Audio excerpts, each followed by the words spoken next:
Hi guys, and welcome back to the latest video. Today we are having some chapter predictions with the Manga Viewer. The Manga Viewer, if you want to go and introduce yourself, go ahead.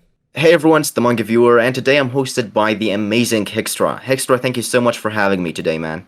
Yeah, thank you for coming on the channel, man. I've been a long-term viewer of yours for a while, and I'm glad we can finally get to do this collab. So, dude, without further ado, what did you think of the latest chapter? Yeah, the latest chapter actually opened up a lot of our eyes on new things that we actually didn't expect, and somehow expected as well. It kind of like showed us Stain ideals, and it kind of showed us like the little past of the number one hero, the former number one hero, All Might. And it led me to think that Horikoshi is planning to show us more about All Might past, as like we are getting close up to the war arc, since there is only like 3 days left, and God help the heroes, they are not taking any breaks, especially Deku. Oh, I know, dude. Whenever I found out that Shigaraki only has 3 days, given the chapter beforehand, there was some it was titled Rest and everything, and Yeah. clearly the heroes were resting and everything seemed like it was going to be fine. 2 months of preparation, and then the bombshell gets dropped down and says it's 3 days. And so I just feel like Horikoshi's continually pushing for this Yeah, expedited end game to continually happen. he actually like talked about in the latest volume 32, is that he wanted to kind of like in the final act in like 4 or 5 volumes, but then he's just like doesn't have a certain amount of volumes that he's thinking about ending. So I think that's pretty interesting. I feel like he's trying to add elements to the story as he's going without ruining the mood, and I feel like adding this new elements of the number one hero is kind of like he's trying to balance out this flow between the heroes and the villains, kind of like the yin and yang. If you think about it, he like immediately after he said there's 3 days left for Shigaraki's completion, immediately the Hero Association just came in, and the number one hero of the US just got introduced, and she was like, "My master's in danger," and we were like, "What? Is All Might having a secret child?" Oh And my yeah, god, yeah. it just flipped off the table 180 degrees. Oh, dude, yeah, that's one of the first things I thought of. I was like, because we all know that All Might spent some time abroad in America, and all as clearly his uniform and his moves are based around things from America. And whenever Yeah. she was introduced and given the aesthetic of her and everything, I know there was a ton of speculation that perhaps it was All Might's love child from America that we have not known about. But do you think that it's All Might's child or just someone he mentored while he was in I America? feel like it's actually pretty interesting. I feel like it's connected to the Vigilantes manga. If you actually think about it like this, the Hero Association connected the third movie, and I feel like if you read the Vigilante manga, there was like the former number one in the US, and he had like a daughter or something, and he was married. So I think like after his retirement, he named his daughter like Star and Stripes, and like the hero name, and she kind of like got trained by All Might, or some sort of interaction happened between them. So that's why like she values him so much, and I feel like that's why she's like feel pretty happy to being asked by All Might himself. So I think she's kind of like a master, sensei type of relation. I don't think All Might made a relationship with someone, not yet at least, because if you actually think about it, back when I was doing Primal Might versus Primal for One, and I was writing the script, I was like, should I add some sort of romantic element to All Might? But then I was like in Horikoshi's comment as well about All Might when he came to Comic Con, he was like, All Might doesn't have a lot of time to kind of like hang around and make relationships because he's the number one hero. He's got a lot of danger around him, similar to Spider-Man. So I feel like she's definitely like a master mentor type of relationship. I don't think it's like a father son type of thing. Oh yeah, I'm definitely on that same viewpoint. But a lot of the My Hero fans love to speculate on all types of romances Yeah, from all definitely. different points. Yeah, no, she looks absolutely incredible. But I'm curious to see how much of an impact she'll actually make in this war arc. See, I'm kind of one with the Hmm. theory that there could be a potential time skip that could happen at the end of My Hero Academia and transition into a different story after some time periods. Because I don't think that Shigaraki is going to be defeated all that easily. But maybe I'm underplaying Stars and Stripes and her abilities. But given I that we feel haven't like. heard from her for ages, you know what I mean? Like I feel like All Might would have Mhm. mentioned that he had a mentee over in America, but perhaps not. I feel like the Horikoshi Sensei is trying to let the fans forget that Deku have actually unlocked all the six quirk of his, even though he's not like 100%. he's trying to add this Captain Marvel element that I felt like when I saw this number one hero of the US, Star and Stripe. I immediately thought of Captain Marvel, and I was like, he's trying to kind of like show us that, oh, the heroes are screwed. But hold on, there is this Captain Marvel that we don't know what power she have, and I feel like whatever her power is, she must have a destructive power. If my theory about she being the son of the former number one US hero, then she might actually have some sort of destructive power that is enough to knock out a city or something. And also Deku having like two quirks that we don't know about. And for the time skip theory, there's actually some sort of a time machine theory where Bakugo have like gone back in time and he kind of like went to the One for All to kind of like teach the first One for All user how to pass on the quirk and all of that. So I feel like that's also an interesting theory. Maybe, the heroes will get like absolutely defeated and Uri will be like the final, chance to for the heroes to go back. But in the end, I definitely feel like, maybe we will get some sort of a time skip or an older version of Deku, at least like maybe 20 years old or something. I feel like maybe we will see that. Yeah, definitely. I think that'd be really cool to see, especially because like with Horikoshi saying it could last like only 5 more volumes or so. I don't know if Yeah. that's enough time for all of the fans to be fully satisfied. And additionally, with Stars and Stripes, if she was a Captain Marvel-esque, I do agree that she probably is like super super destructive power, especially given that like she was mentored by All Might. And I feel All Might doesn't really. I feel like he wouldn't be a good mentor for one with like more supportive based quirks. To be honest, I feel like he's more fighter oriented to be a mentor over someone. But if she was super, super powerful and plays a huge role in this end game, my only concern is regardless of how powerful she is, I don't know if the fans would have enough attachment to her and how fast Horikoshi could make her such a likable character for us to be like, okay, cool. I'm cool with this character that just was introduced a few chapters ago, now being one of the integral figures towards the end of the game. I know a lot of the fans and everything are hoping for like, some of the characters we've had forever, like Endeavor, Hawks, Best Yeah. Jeans, and then the rest of the classmates to all participate in this final battle. But at the end of the day, clearly with the state the heroes are in, especially with Shigaraki being fully awakened, he already kind of bodied every single person in the last war, and he wasn't even at 100% power, right? So it's just like Yeah. they definitely need help from across the pond, Definitely, absolutely. definitely. I feel like if you think about it, I don't think just like Star Stripe is coming. And I feel like especially like the volumes thing that made a lot of people shocked and worried is that only like about 50, 60 chapters of the manga is left. And like how is this going to be covered? I feel like as I said, Horikoshi's trying to add some elements here and there to kind of like pull the story together and kind of like balance out this flow between the heroes and the villains. Because if you actually notice about Horikoshi's style, what I notice is that he tries to open multiple plots at the same time and starts to, finish them one by one. So I feel like he's trying to kind of like show, oh damn, the heroes are ruined. The Shurigarakis will be waking up in 3 days. And then at the same time, oh, the heroes' commissions are there. Some of the heroes in like the broad countries really have an impact about All Might, and they are ready to go to Japan for him, especially.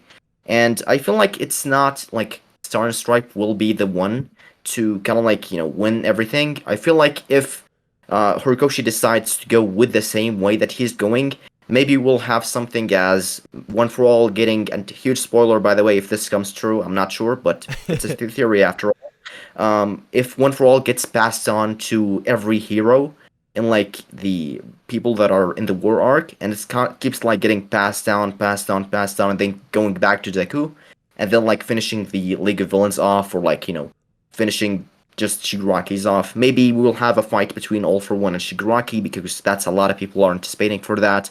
So I feel like whatever Star and Stripes role is in the story, I don't feel like she's going to be the main spot like in the whole story. I feel like she's going to be a main assistant in it, maybe.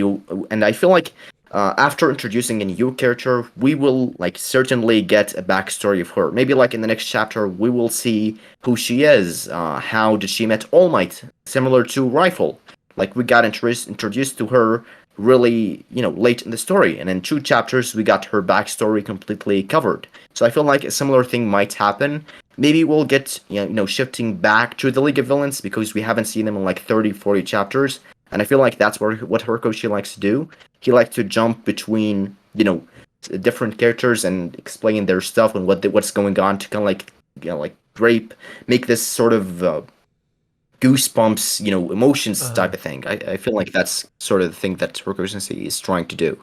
Oh, definitely, and he's definitely a master world builder. And so, like, additionally with like Stars and Stripes, I feel like she could, like you mentioned before, that her character and her backstory will in turn not just build herself, but also build upon All Might and who we know him as, right? So there's so much about All Might that we do currently know, right? But still a ton about his past that hasn't had full exposition to the audience, right? So if we Yeah. see flashbacks through her build up and everything like that, suddenly the character within All Might that we already love and adore, right?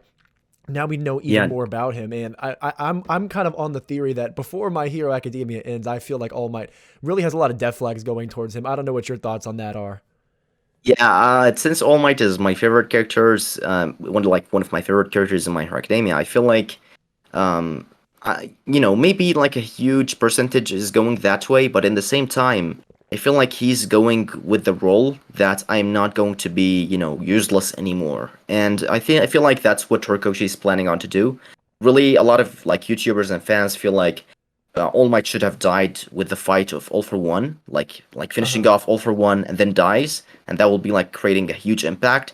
But I feel like killing off a character is much easier than, going on and continue with this character to show like what are their thoughts, what are their character developments. Because after the fight, we see like a huge shift in all my character in terms of like mentoring the students and mentoring Deku and kind of like going with this war arc. And I feel like there's a bag that got mentioned in when Deku was fighting Rifle, and that bag might actually have some sort of support items for All Might.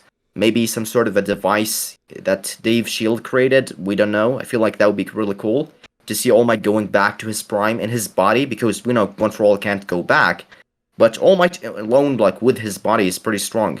We can Mm-hmm. compare his strength to the Nomu in the USJ. If you like see him after Razorhead raised his quirk, the Nomu was actually like pretty strong to knock off concrete and stuff. So I feel like All Might will definitely play a huge role, and a lot of his past is going to get explained. I think.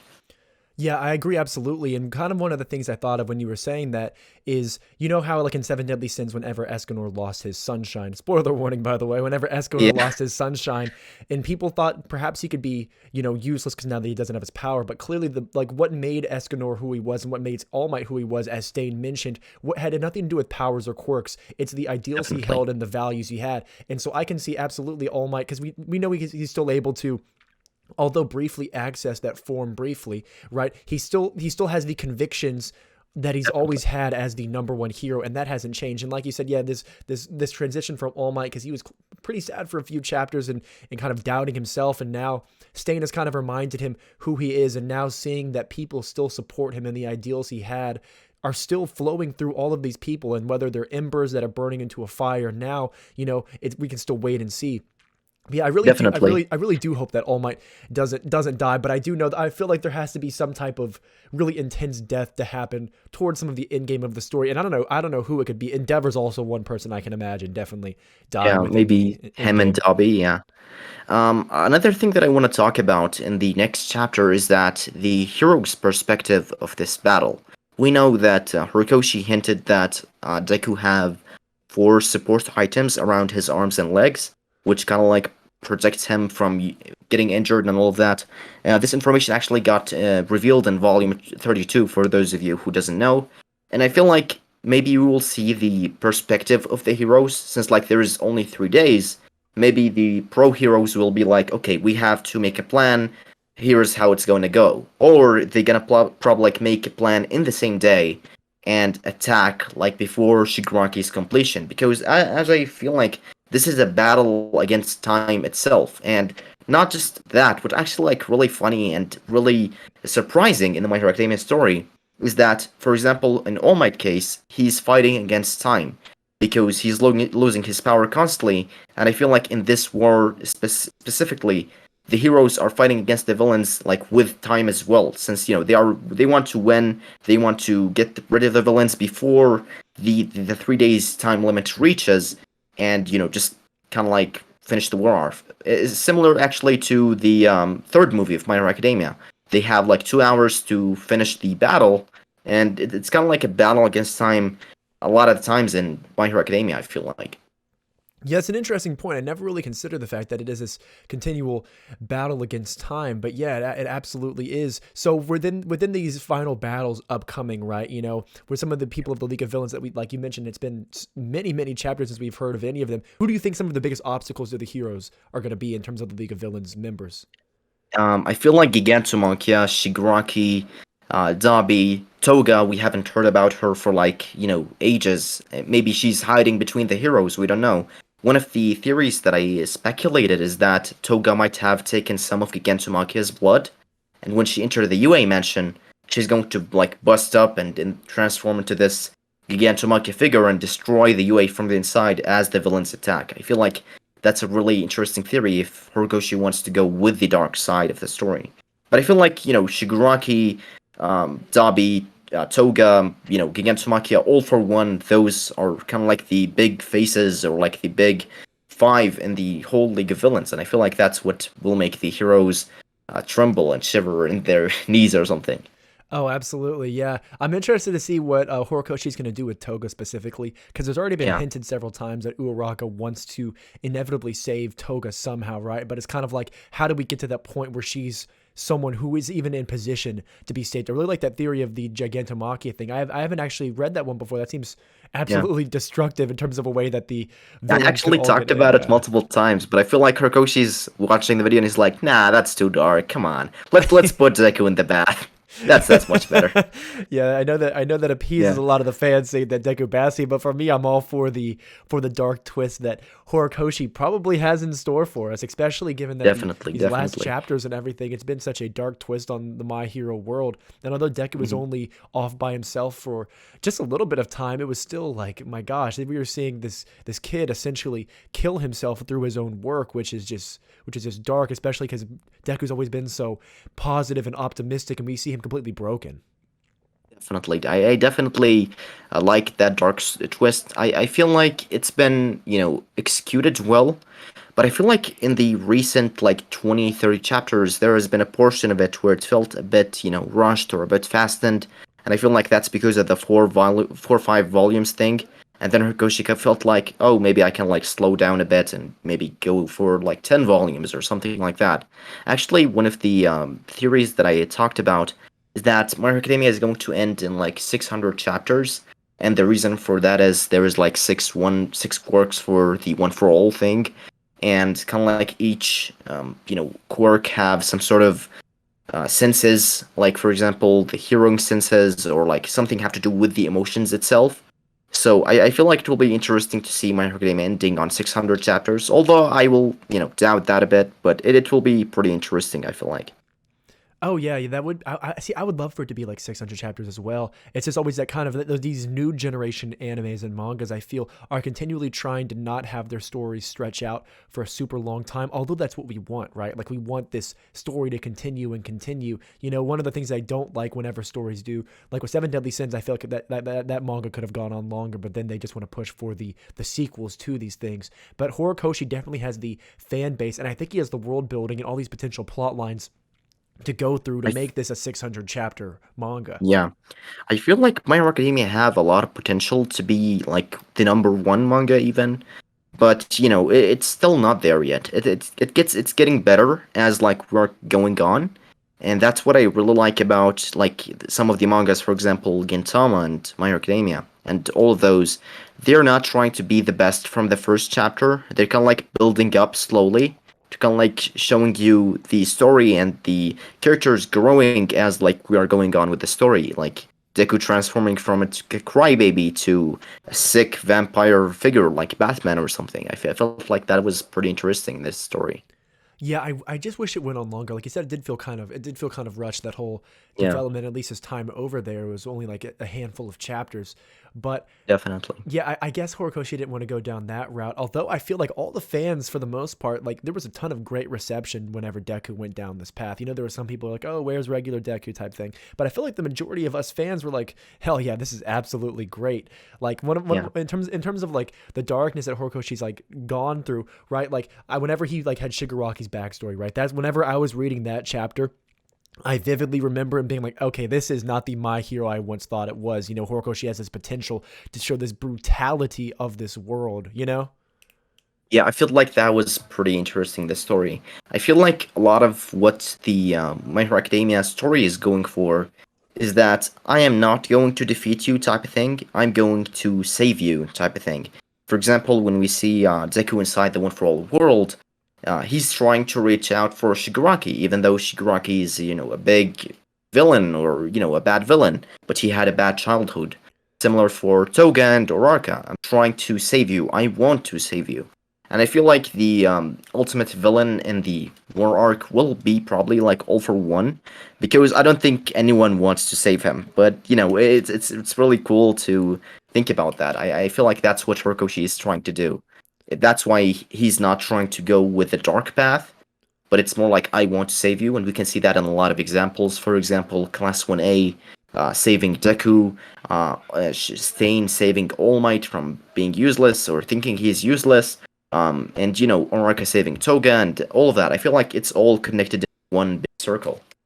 Oh yeah, absolutely. Especially like you mentioned in the war arc, whenever Deku looked at Shigaraki and he said he looks like someone who needs saving. I do think that that will be a path that Deku will go on in terms of trying to save Shigaraki, and if that was the case, it would be a huge asset. But yeah, I think All for One, which is one thing I like about him. I don't think he's redeemable at all. I don't think anybody's gonna try to save him. As like an interesting like tidbit, the high school drama teacher at my high school I went to, her husband is the voice actor for All for One for the dub, which is pretty cool. What? Yeah, Yeah, I've talked that's to him pretty several cool. times. He also does Crocodile from One Piece, so it's super Wow, super that's small pretty world. cool. Yeah. Yeah. That's definitely interesting. I feel like there's a theory that I've thought of. I never talked about it in my channel, but here's a good place to talk about it. Is that maybe Shigaraki and Deku will unite their powers to defeat All for One? I feel like that's a pretty interesting theory. And maybe Deku have All for One inside of him and like in the core of One for All, because if you think about it, like from the basics before the One for All, the first One for All users, the first one who had the quirk was actually All for One. So what if, like, the original stealing quirk of All for One got passed down on the generations, but Deku is still not like at 100% to fully understand that and fully like open this, All for One thing. I feel like that's pretty interesting. Oh, absolutely. Yeah, no, dude, I got chills whenever you mentioned the whole prospect of Shigaraki and Deku uniting to defeat All for Yeah, One. That would be that would be absolutely bonkers. So definitely. realistically, we've talked about the Horikoshi being 5 volumes. We've talked about it possibly even extending to 600 chapters. Realistically, in your perspective, how long do you think we have left? Like we have a few years. What do you think? I feel like, My Hero Academia might end on like 400 chapters, maybe 500 at most.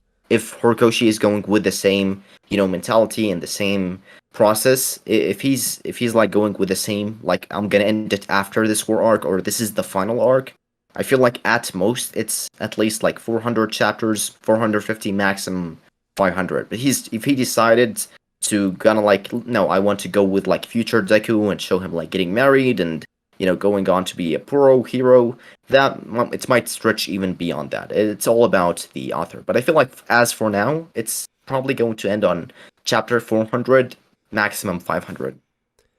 Yeah, I definitely agree with that. And unless Horikoshi is similar to Oda in terms of his timeline of things and just kind of Yeah, completely bullshits on how long things will last, yeah, I think yeah, that's a realistic time for everything for all these plot points to be completely fleshed out and closed out. And whenever that day comes, yeah, it's just gonna be a sad day when there's no more My Hero because I'm similarly to you, dude. We've been following this for years on end, and it's yeah. just big part of our I lives here on the remember channel. Yeah. I remember like picking up the first volume and kind of like reading the first chapter and comparing it to the last chapter.